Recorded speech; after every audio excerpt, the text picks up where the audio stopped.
உழைக்கும் மக்கள் அனைவருக்கும் வணக்கம். நான் சூர்யா, மக்கள் அதிகார கழகம். இந்த பதிவு எதுக்குன்னா, மக்கள் அதிகார கழகத்தின் உறுப்பினர் சேர்க்கை பாட்டாளி வர்க்க ஆசான் லெனின் பிறந்தநாளான ஏப்ரல் 22 தொடங்கி பாட்டாளி வர்க்க ஆசான் தோழர் காரல் மார்க்ஸ் பிறந்தநாளான மே 5 வரை நடைபெறுகிறது. மக்கள் அதிகார கழகத்தின் தொடர் நடவடிக்கைகளை நீங்கள் அனைவரும் கவனிச்சுக்கிட்டு வரீங்க. சமீபத்தில் கூட மதுரையில் சாதி மதம் கடந்து காதலிக்க மனமுடிக்க வேண்டும் ஜனநாயகம் என்ற முழக்கத்தின் கீழே சாதி மறுப்பு புரட்சிகர மனவிழாவை நடத்தி முடித்தோம். அதே முழக்கத்தின் அடிப்படையில் 50 முழக்கங்களை முன்வைத்து மதுரை தமுக்க மைதானத்தில் தமிழ்நாட்டு பண்பாட்டு பெருவிழா எனும் மாபெரும் விழாவை நடத்தி முடித்தோம். அந்த 50 முழக்கங்களை முன்வைத்து 2026 சட்டமன்ற தேர்தலில் பிரச்சார பரப்புரை இயக்கத்தை நடத்தினோம்.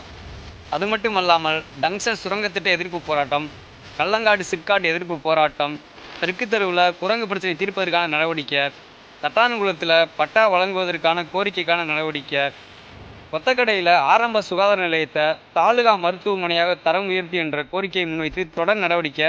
அந்த ஆரம்ப சுகாதார நிலையத்துக்கு அருகில் இருந்த குப்பை கிடங்க குப்பை இல்லாத இடமாக ஒரு தூய்மையான இடமாக மாற்றிய நடவடிக்கை என தமிழ்நாடு முழுவதும் இருக்கிற பகுதி பிரச்சனையை எடுத்து தீர்த்து கொண்டு வருகிறோம். தமிழ்நாடு, இந்தியா, சர்வதேச அளவில் நடக்கும் ஒடுக்குமுறைகளுக்கு எதிராகவும் போராடி கொண்டு வருகிறது எமது அமைப்பான மக்கள் அதிகார கழகம்.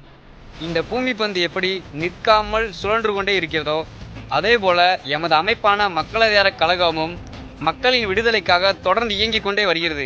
இது போன்ற தொடர் நடவடிக்கைகள் கவனிச்சுக்கிட்டு வர எங்களை நீங்கள் வாழ்த்துறீங்க, ஆதரிக்கிறீங்க, உற்சாகப்படுத்துறீங்க, ஊக்கப்படுத்துறீங்க. இது போன்ற நடவடிக்கையெல்லாம் இருந்தால் கூப்பிடுங்க, நாங்களும் கலந்துக்கிறோம், எங்களால் முடிஞ்ச செய்கிறோம்னு சொல்கிறீங்க. அப்படிப்பட்ட உங்களை காடுகள் மலைகளை கனிமூல கொள்ளையர்களிடம் பாதுகாத்திட, ஒடுக்கப்பட்ட மக்களின் உரிமைகளை பாதுகாத்திட, திருப்பரங்குன்றத்தை அயோத்தியாக மாற்றுவோம் என கொக்கரிக்கின்ற RSS பாஜகவிலிருந்து திருப்பரங்குன்றத்தை பாதுகாத்திட, தொழிலாளர் உரிமையை நிலைநாட்டிட, இந்த சமூகத்தில் மகிழ்ச்சிகரமான ஒரு வாழ்க்கையை நாம் அனைவரும் வாழ்வதற்கு சோசியலிச சமுதாயத்தை படைத்திட இணைவீர் மக்கள் அதிகார கழக உறுப்பினராய் வெல்வோம்.